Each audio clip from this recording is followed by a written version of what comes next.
You've seen the 7 pools, 6 record-breaking water slides, 28 types of rooms, and more on Royal Caribbean's Icon of the Seas. Now, how about the memories made over drinks and a great day or night out? On this episode of Making an Icon, we're diving into the bars and hotspots coming to Icon and breaking down how they're coming to life. What does it take to create the right blend of flavors and options for everyone, even the kids? Let's find out. Our incredible beverage team really have embraced the neighborhoods. Whether it's Surfside or Central Park, the experience with beverage will leave our guests wanting more. You have to find the right blend of beverage experiences. There's the party, there's the bar, there's the swim-up bar, and then we have, traditional spaces and places for wine or for cocktails. When you make the statement, the ultimate family vacation, you've really got to make sure you tick every single box. We brought new into every neighborhood, and we thought about choice, convenience, and variety from the standpoint of how we approach everything, which is traditional, evolution, and revolution. So this first one is a toasted marshmallow old fashioned. Creating a vacation that's made for every type of person, family, and all ages is a tall order, whether it's the thrills, ways to chill, or the drinks on the menu. How that's coming together is with more than 15 bars and lounges. From new experiences to spins on favorites, there are all kinds of ways to mix and mingle. One of the things that you'll see on the beverage side is really something for everybody. Incredible experiences for the kids or the adults, but also more sophisticated, finer palate opportunities for people who are looking for that. We have around 60 brand new cocktails specifically for Icon, and it is everything from traditional frozen with some spins on that all the way to very high-end craft cocktails. We've really embraced that in the beverage department to innovate what we do and offer our guests an opportunity to explore and try things they've never thought of trying. To come up with it all, experts in architecture, food and beverage, entertainment, and more came together for months of research, mock-ups, and testing. Where did they start and how did they narrow things down? Let's just say it's been a journey. We went out in the marketplace to really understand what our guests want. And so going out and doing that research, we really identified within every one of the venues how we were going to either evolutionize them or revolutionize them. We do rely a lot on consumer insights and studies and trend research. What do we do to make that concept come alive in a way that makes it special to the venue while still being able to offer consistency? There's a lot of testing. When you could just go through a multitude of options, what we found is that the options are endless for Icon of the Seas. So we really had to hone in on what's going to be the best approach for our guests.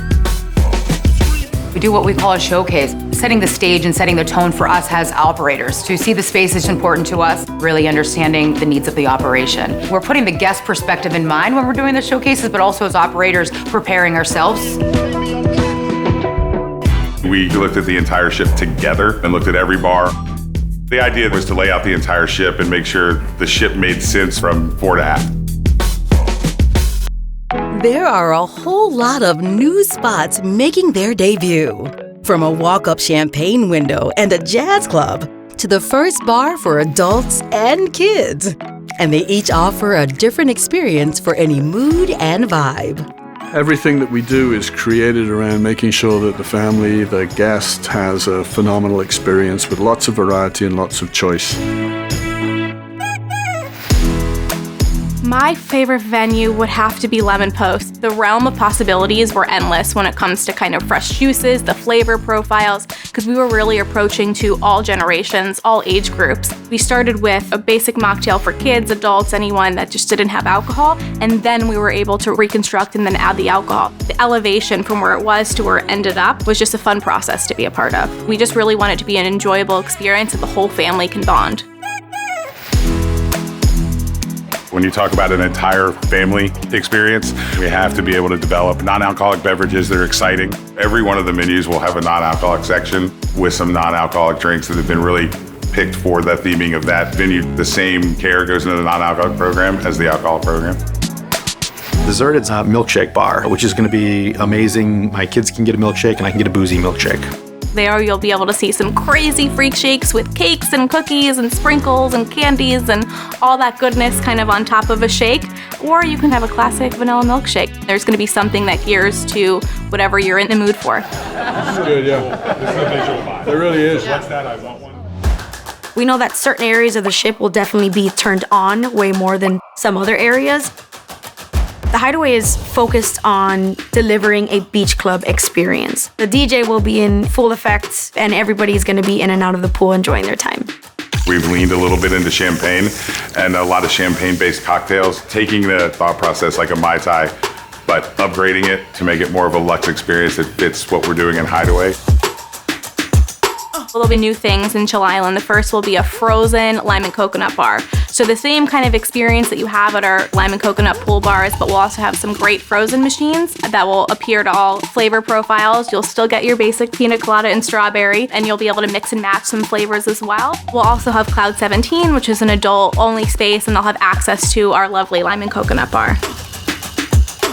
With Swim and Tonic being really the first swim-up bar we've done at sea, we've embraced the tonic in the name, so just about all the cocktails that are available have tonic in some way. We're looking at everything from a limoncello tonic that is just really light, refreshing, and crisp, to traditional gin and tonic, to rum and tonic, and even a tequila drink that involves some tonic water. So that was the fun part, being creative with how we integrate tonic into a category of spirits that'll be appealing to all the guests. Blues, jazz, and blues, what the guests can expect is classic cocktails, but taking the spirit of jazz, we have put our own particular riff. We wanted to really focus on cocktails from the biggest jazz cities in the world. We're doing something we call B-flat Negroni. So instead of using gin and Campari and sweet vermouth, it uses gin and then a lighter version of vermouth to make a very interesting spin on a very classic cocktail. Bubbles is our new champagne window, and we've brought that experience to Central Park, so our guests can simply walk up, be able to pick up their glass of champagne and listen to some amazing music playing in the park, or simply enjoy the serene experience that the park creates. There's so many bars on board that we needed to make sure they all have a little personal identity of their own. And to accomplish this, we put together icons in the beverage industry, Tony Abugaman, Kim Hassard, and Kat Miltenberger. We made sure that each one had a bar or two in each neighborhood. So we had this kind of different flair because all of them attack what they do a little differently. We're actually working with Tony for 1400. It's going to have some really dramatic things that the bartenders do. We really feel 1400 Lobby Bar is going to be the heartbeat of the ship. It'll be open 10 o'clock in the morning to past midnight. During the day, we're leaning very much into tropical juice-based drinks. And then as we get into evening hours where people are getting more kind of into pre-dinner drinks or after-dinner drinks, a little more focus on old fashions, Manhattans, drinks like those. Aquadome will have a new bar. The Overlook Bar has views off the front of the ship. People just go and relax and kind of get away from the hustle and bustle of the pool deck, but still are able to get sunshine. Overlook is going to have one iconic cocktail in addition to our fleet-wide menu. So the iconic cocktail is going to be the Overlook Spritz. It's very blue in color, and in addition, from a garnish perspective, we're introducing orchids, those purple little edible orchids. It's going to very much be a vibrant experience with the cocktail to accompany the Overlook. Ryan Bean's very fun. So in addition to typical drinks like an espresso martini, how can we put a twist on it? So we have this sweet vanilla foam that we're gonna have. The guests can either have it on top of their martini or not. In addition to a non-alc, we have the cinnamon coconut cold brew, which is super great, and also gonna have the foam on it. So there's gonna be different layers of experience there in addition to tea-based cocktails. That's something that typically isn't done right now.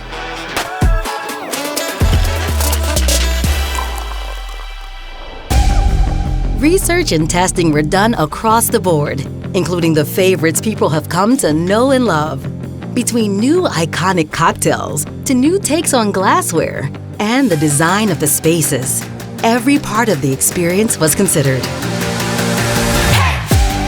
My team and I are looking to constantly evolve menus for all the venues that are familiar. It's either going to be presentation, an ingredient you haven't seen, maybe just a glassware difference. For Icon, we will have drinks that are available in those venues that we're calling the iconic cocktails. So there'll be some things that are only available on the Icon class, starting with Icon.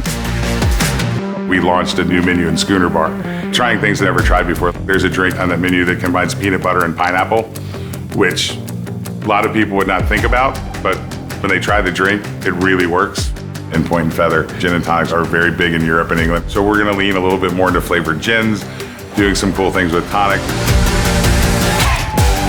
Cantina Fresca is all about margaritas. We'll have 6 to 8 different margaritas. Some have been successful. Some new flavor combinations and Mexican beers fit so well because of the proximity to El Loco Fresh and ties that entire area of Chill Island together.